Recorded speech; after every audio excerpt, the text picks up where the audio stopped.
Chaque jour, Charles et Carole vous présentent la leçon de l'école du sabbat.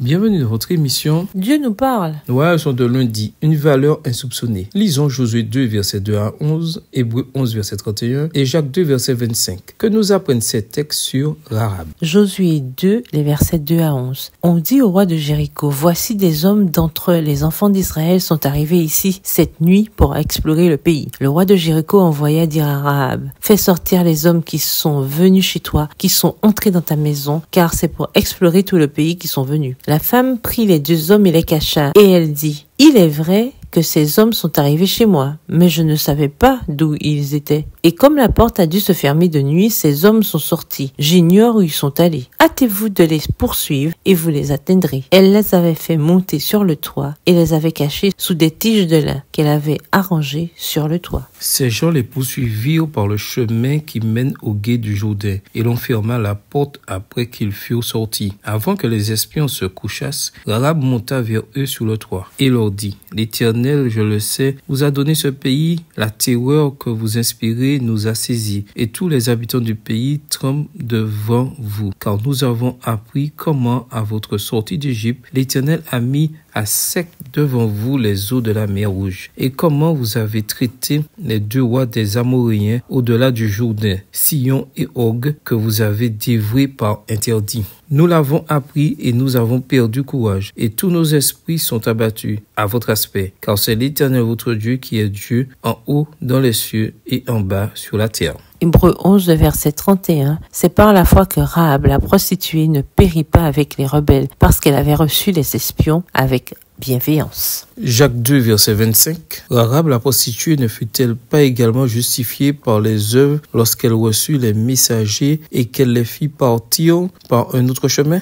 Le mensonge que raconte Rahab pour protéger les espions est central dans le récit. En pensant à ce mensonge, il nous faut comprendre que Rahab vivait dans une société extrêmement impie, que Dieu finit par juger. Genèse 15, le verset 16, Deutéronome 9, le verset 5, Lévitique 18, les versets 25 à 28. Il est vrai que le Nouveau Testament loue la foi de Rahab, mais en étudiant attentivement toutes les références néo-testamentaires aux gestes de Rahab, on constate que jamais aucune d'elles ne cautionne tout ce qui concerne Rahab et aucune n'approuve quelle était sa vie. Hébreux 11, verset 31 confirme la foi dont elle a fait preuve en liant son sort à celui des espions au lieu de s'accrocher à sa culture corrompue. Jacques 2, verset 25 loue sa proposition de loger les deux espions israélites et de leur donner les indications pour retourner chez eux en toute sécurité. Rahab vivait dans une culture décadente et corrompue et avait un mode de vie pécheur. Mais Dieu, dans sa grâce, vit l'étincelle de foi qui permettrait de la sauver. Dieu se servit de ce qui était bon chez Rahab, c'est-à-dire le fait qu'elle manifesta la foi en lui et choisit de faire partie de son peuple. Mais pour autant, il ne loua jamais tout ce qu'elle avait fait. Dieu attacha de l'importance à Rahab car elle fit preuve d'une foi et d'un courage exceptionnel, permit le salut des espions et choisit le Dieu d'Israël. Après avoir vu ce qui arrivait, elle déclara, le Seigneur votre Dieu est Dieu dans le ciel en haut et sur la terre en bas.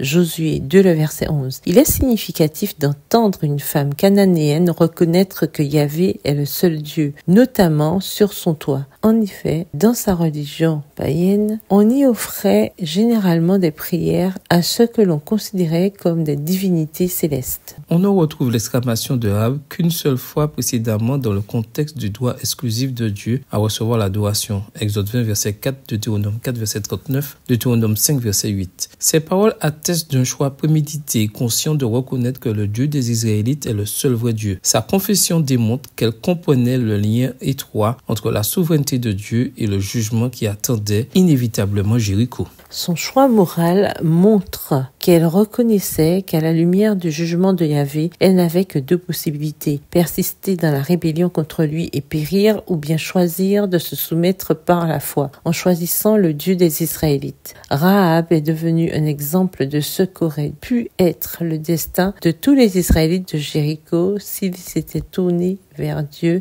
et lui avaient demandé grâce. D'après cette histoire, pourquoi est-ce à Dieu que doit revenir notre fidélité suprême? Au revoir. Et à demain si Dieu veut.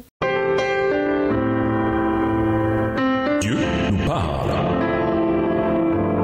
Chaque jour, Charles et Carole vous présentent la leçon de l'école du sabbat.